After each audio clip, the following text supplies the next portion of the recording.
Previously on 49cc Scoot, I installed a 34mm Polini PWK flat slide carburetor and started trying to get it in tune, but things weren't going great.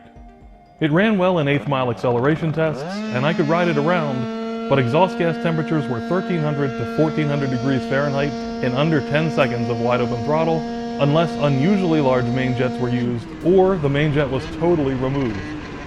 I tried a wide range of jets, using the thinnest needle that I have, testing another carburetor just like mine, checking for leaks, and testing my EGT setup to see if it was off.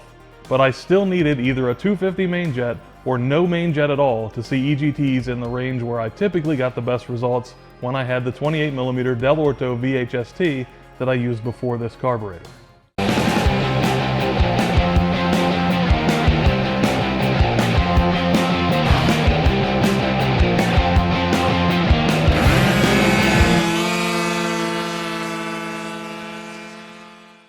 At this point, I'm concerned that ignition timing may be off, because if spark occurs later, more of the heat from combustion will make its way into the pipe, and the exhaust gas temperature will rise.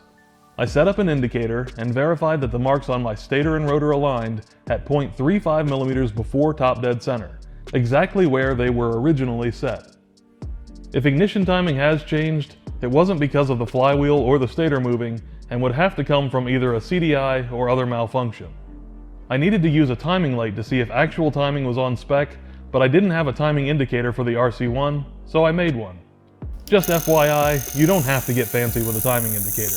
It can be as simple as a printed degree wheel cut out and taped to the stator, but I wanted to make one that would be easy to use for future checks. I started with a piece of ABS plastic that I cut so the outside diameter worked with the engine case for mounting locations, and the inside diameter was just a little larger than the rotor. Coolant hoses get in the way, so part of the ring had to be cut out. Then I used the ignition cover to mark mounting holes in a template and check the fit before drilling the indicator.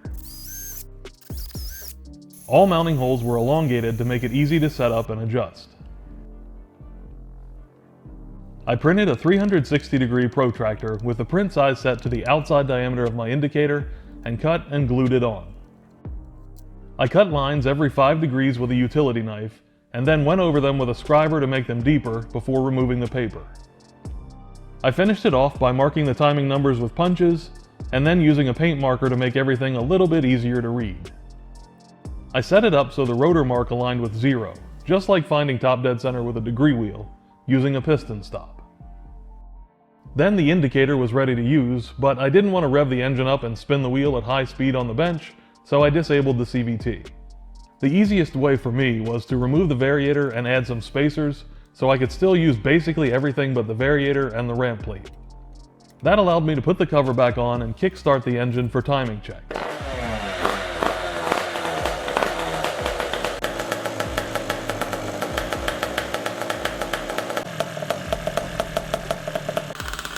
Timing appeared to be within a degree or less of the curve that I recorded when I used the NVT ignition on my Top Performance 86cc, which has a little bit shorter connecting rod, and both were done with similar homemade timing indicators, so I'd call that close enough.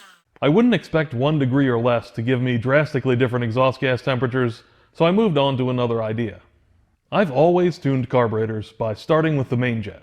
Basically, I make sure the engine can idle, and then I choose a main jet that gives me good results, and selecting the best needle and needle position are done near the end of the tuning process. Others prefer to begin by selecting the needle with the main jet removed to make sure the jet needle, which most of us just call the needle, and the needle jet, which the needle passes through, are sized to allow an appropriate amount of fuel through. Too much or too little space around the needle could create excessively rich or lean conditions that may not be able to be corrected with jetting or adjustments. Considering that using no main jet at all actually makes EGT acceptable and wide open throttle performance is pretty good that way, I thought this needle first method was at least worth a try. I followed an article about a needle first technique by Don K. Courtney, and there's a link in the description if you want to see it for yourself. The first step is to remove the main jet. I started with a JJL needle and put the clip in the center position as the article advises. Next, I needed to see how the engine responds throughout the throttle range while on the stand, so I left the CVT disabled just like I did for timing checks.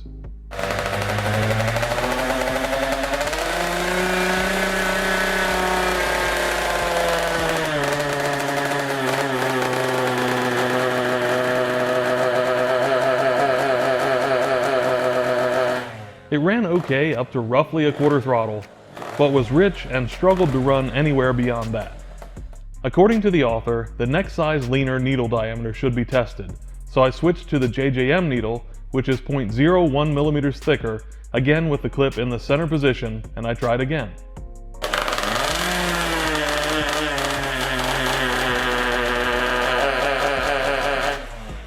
I got pretty much the same result, so I kept moving up in needle diameter. I made my way up to a JJS needle, which is the largest straight diameter that I had at 2.52 millimeters, and it still didn't change much.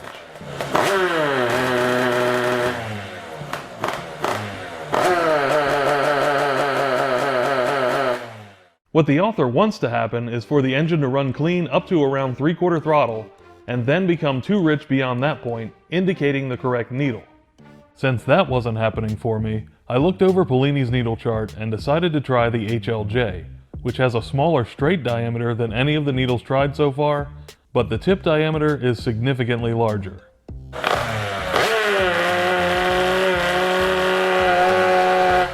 That was the first real improvement that I saw, running very rich around half throttle, but not surging, and then getting way too rich by 3/4 throttle.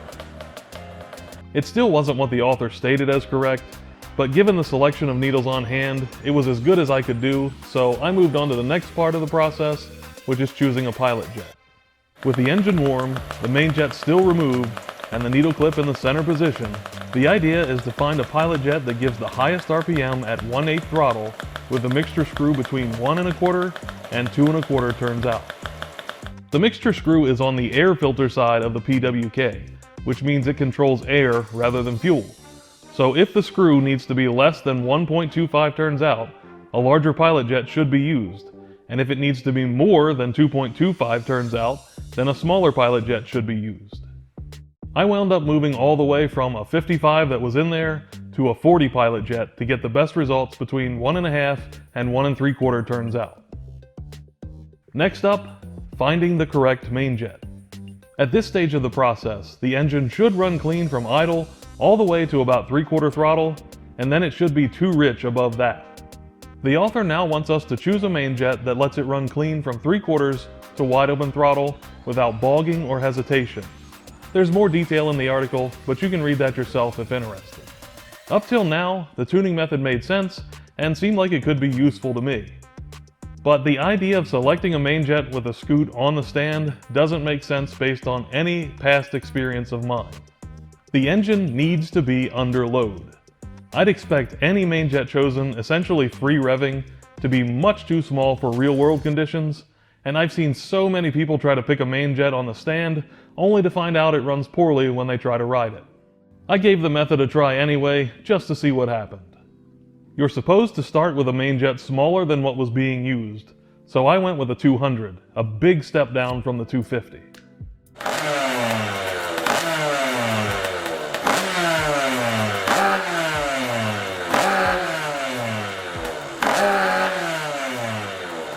That was way too rich. I worked my way down all the way to a 150, which is the smallest main jet in the tuning kit.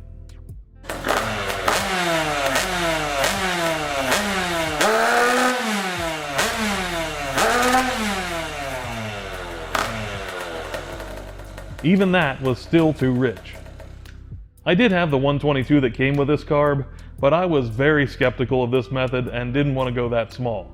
To be honest, even the 150 was kind of scary to me after seeing how it's been with huge jets, but I gave it a chance.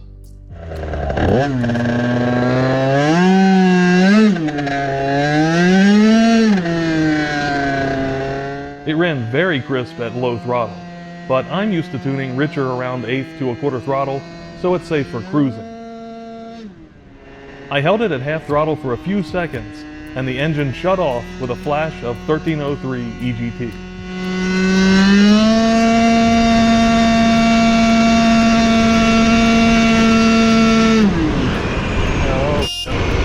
That's wonderful.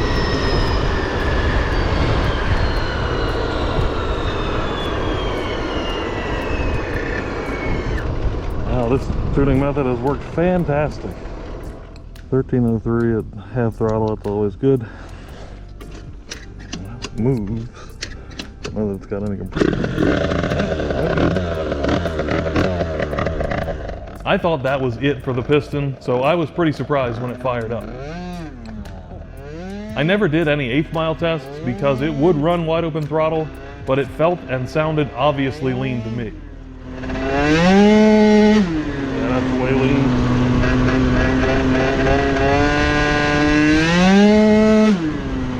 I jumped up to a 170 and then 190 and finally a 230 main jet. It ran well enough, but even the 230 was still giving me high EGTs by the end of acceleration tests, so it didn't look like the needle first method had solved my problem.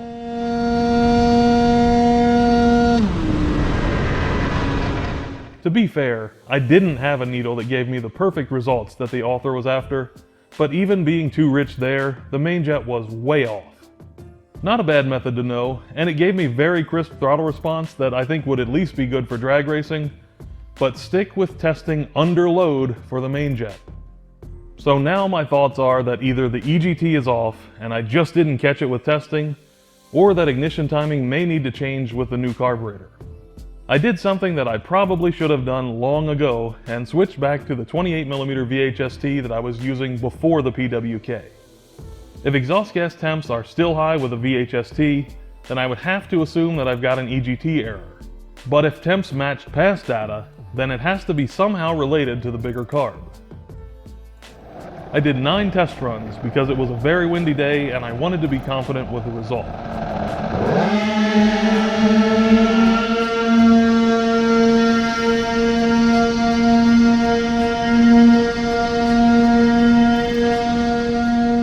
It averaged 1233 degrees Fahrenheit at 60 miles per hour during acceleration, right on par with past data.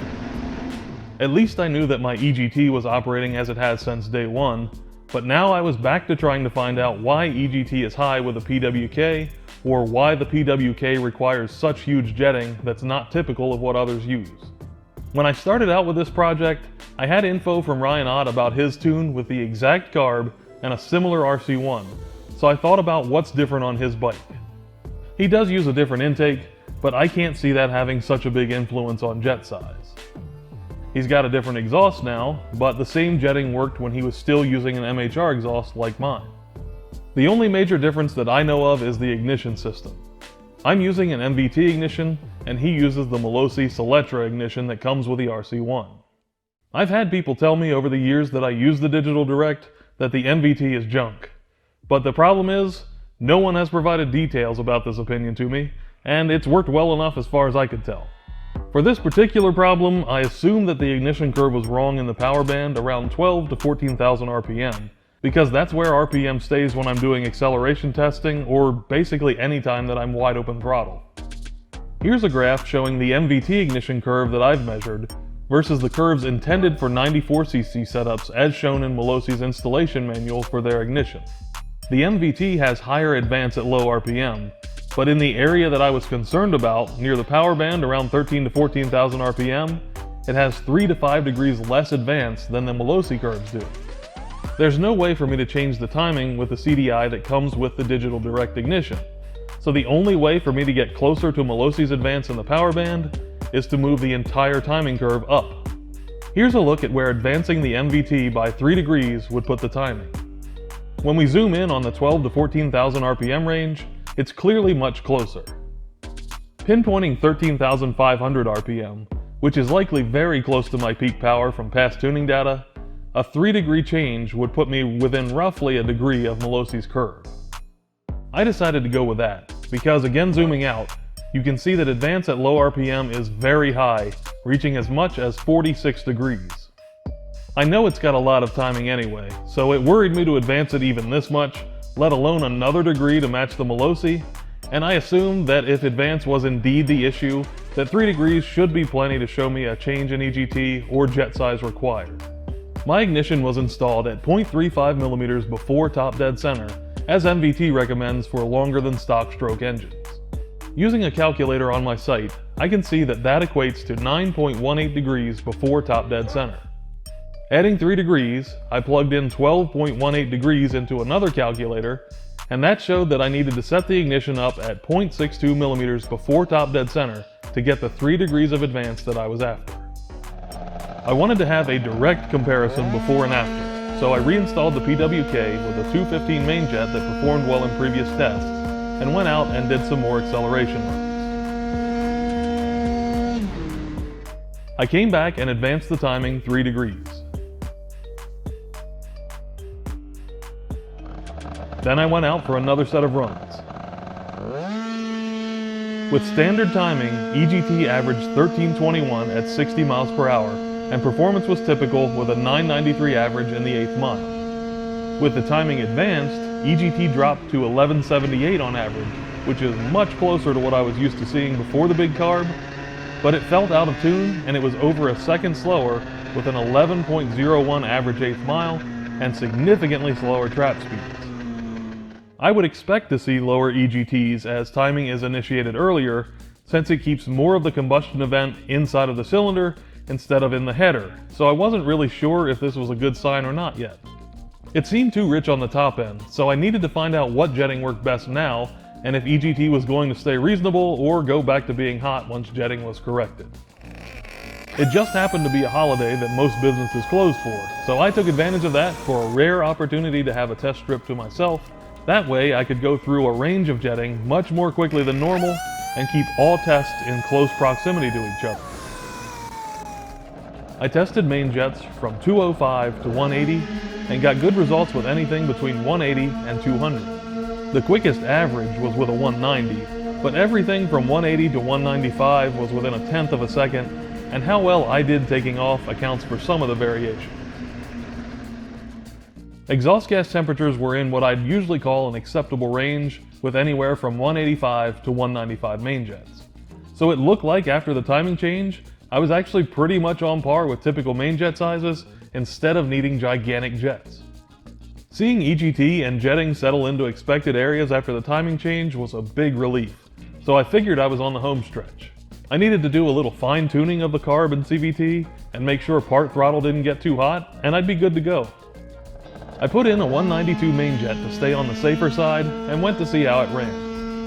Unfortunately, it went roughly a half a second slower in the 8th mile even though EGT was in a good range. I tried swapping in an HKJ needle instead of the HLJ, and then went back to the HLJ with a richer setting before trying a 190 main jet again, but it kept getting slower and started to be obvious that the belt was slipping again. My old belt was about 18.9 millimeters width, and not necessarily in need of replacement, so I decided to go back to the Polini high-speed variator that I normally use and just try to figure out how much shimming I needed to work well with the worn belt. I'm trying to keep this primarily a carburetor video, but I got a really good example of how much shimming the drive boss can change the way a CVT works for drag racing, so I do want to give you a quick look at what I found. You can see that in less than a half a millimeter of shim thickness, it went from RPM dropping by almost 800 RPM from 30 to 60 miles per hour, to RPM staying pretty consistent, and then to RPM increasing with speed with more shimming. Not all CVTs are going to be so sensitive, but keep this in mind next time you're trying to troubleshoot or dial in a CVT. With the shimming set, it was on par with past performance again, but exhaust gas temperature increased when the engine stayed in the power band better. Now it was getting over 1300 degrees by the end of an 8th mile. I swapped in a 195 main jet to see if it cooled off, but it didn't make much difference.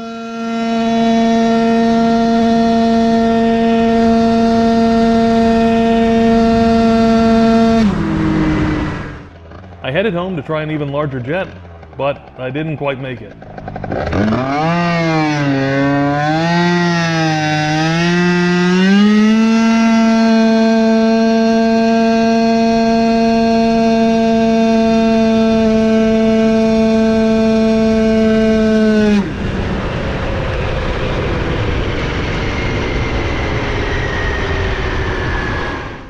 I hoped that this was a soft seize or temporary issue like the one that I had earlier in the tuning process, but it felt low on compression and never restarted.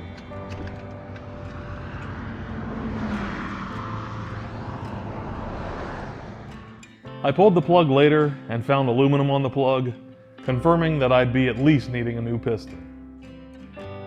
When the engine came apart, I could see that a chunk of the piston was gone right above the ring's end gap, and the edges had begun to melt.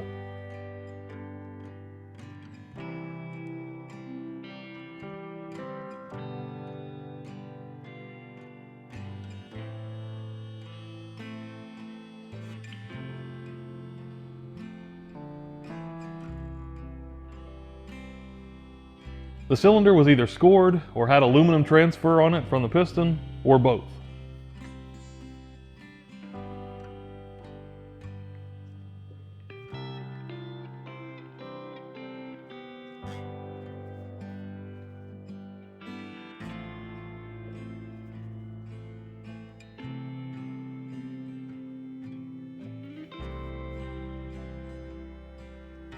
On that gloomy note, I'm going to wrap this one up. Stay tuned to see how cylinder restoration efforts go and what the future holds for the RC1.